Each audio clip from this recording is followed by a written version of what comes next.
Hey everyone, welcome to Breakbeat Meditations. My name is Ron Levari, and in this video I'd like to do a sort of a show and tell and talk about my favorite object in the world, and that is this snare drum. It's a Ludwig Supraphonic, 6.5 inch deep, early 70's steel snare drum. It's my favorite musical instrument in the world. I've had it close to 30 years. I use it for everything. I have only one other snare, but I usually play this. Now, this is not going to be a drum nerd video, although I like those a lot. I'd like instead to talk about a few ideas and principles that I believe are embodied in this drum. So let's get to it.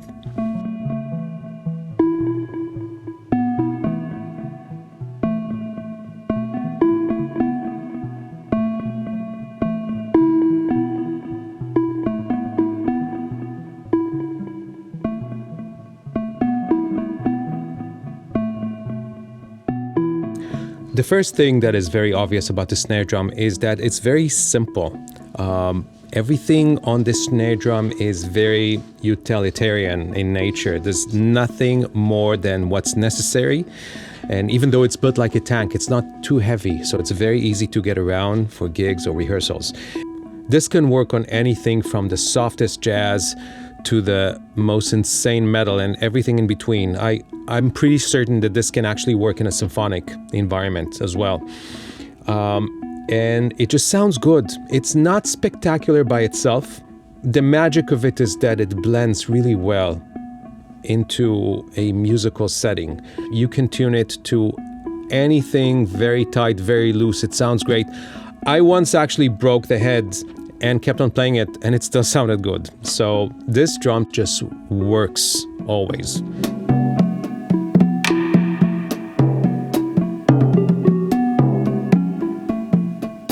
The same company that made this drum also is responsible for another classic, which is called the Black Beauty.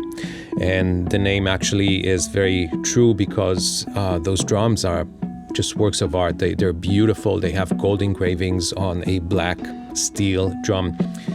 Looking at these two drums side by side makes me think of exhibitions of ancient weapons, which I enjoy watching when I can.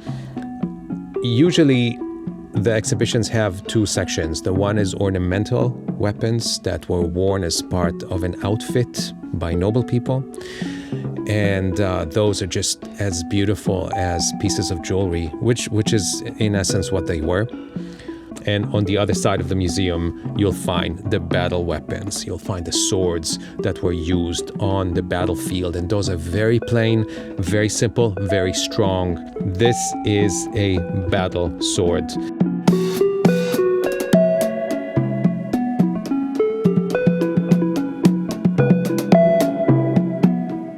This is what I love about this drum. It's just the beauty of it is the plainness of it. And I find that with every passing year, I gravitate towards the instruments that offer me that, rather than style and beauty, just utility, just something that will be there for me when I need it to work.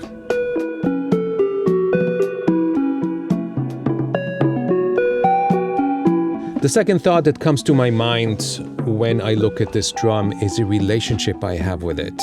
Now, this is a weird word to use when talking about an inanimate object, but after so many years and knowing it so well, I feel there is a kind of relationship between us, at least when I'm using this drum to make music. By itself, again, it's just a piece of matter. But I do like it when musicians are loyal to an instrument and it becomes part of their sound and their identity. Paul McCartney comes to mind with the Hufner bass, or B.B. King with the Lucille guitar. Two of my favorite drummers, Billy Martin with the old Slingerland and Joey Barron with the old black Sonar that they've had for years and years. And you know that sound. They just know that instrument so well that it's just makes them flow and express themselves in the best way possible, which is what I feel about this snare drum. So this kind of relationship over the years, I think it's cool. And it reminds me a little bit how people of different cultures treat instruments. Japanese martial artists, for instance, who took their art into the realm of spiritual growth, and Zen, people who do Kyudo, the art of archery, or Iaido, the martial art of drawing the sword. You'd see them before commencing a kata bowing to their weapon.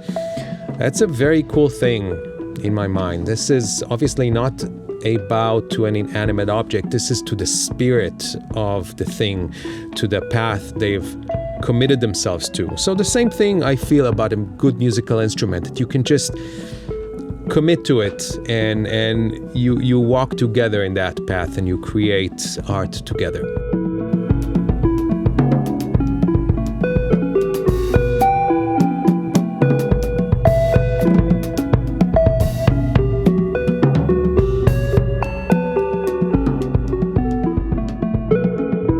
After talking so much about respect and relationship, it's a bit weird to actually look at this drum and see that the chrome is peeling off. The heads are really old. I think they've been on there for like 15 years, not exaggerating. If you look, the snare wires are held by a shoelace that I had to use once because the original thread broke. And this is the only thing I had lying around, and I just kept it the way it is. The thing is, I kind of like this state of the drum. This goes back again to Japanese culture. I'm a big fan of the wabi-sabi aesthetic. Without going too much in depth into it, it's finding the beauty of the imperfect, the withered, the old, the aged, maybe even the broken. And I like it. I like that this drum is old. I like seeing the history it went through. It's a bit like watching older people and seeing the lines on their faces that sort of tell the stories of their lives. This is why when I draw, I actually enjoy drawing older people. I think they're more interesting to draw.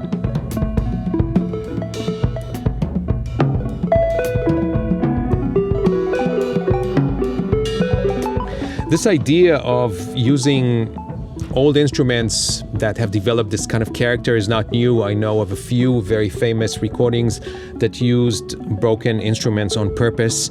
I've heard about Smashing Pumpkins using a broken electric guitar, about Kurt Cobain using an acoustic guitar that was practically untunable. And you hear about drummers using like old vintage pawn shop drums to get a weird lo-fi sound. And in recent years, you see a lot of people recording to tape, and especially corroded tape, and really enjoying those artifacts of lo-fi and using cheap instruments just to get that kind of unpolished sound. So yeah, this is another idea I really like of just letting go of perfection and finding the magic of something old and aged. It's very difficult to actually replicate the signs of time. One last thought about this drum, which is probably the most important, is the idea of letting things be and not insisting on them being perfect, but recognizing them as interesting, cool, maybe just fine. This drum is a good example.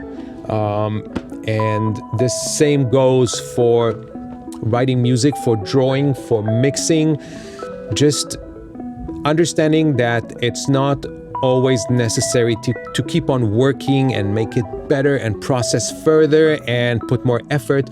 Just let it be.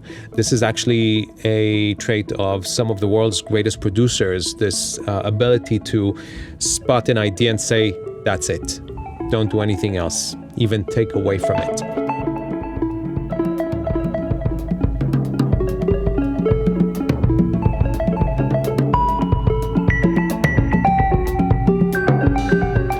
Well, this is it for this episode. I hope you found it interesting. I'd love to hear your thoughts in the comment section.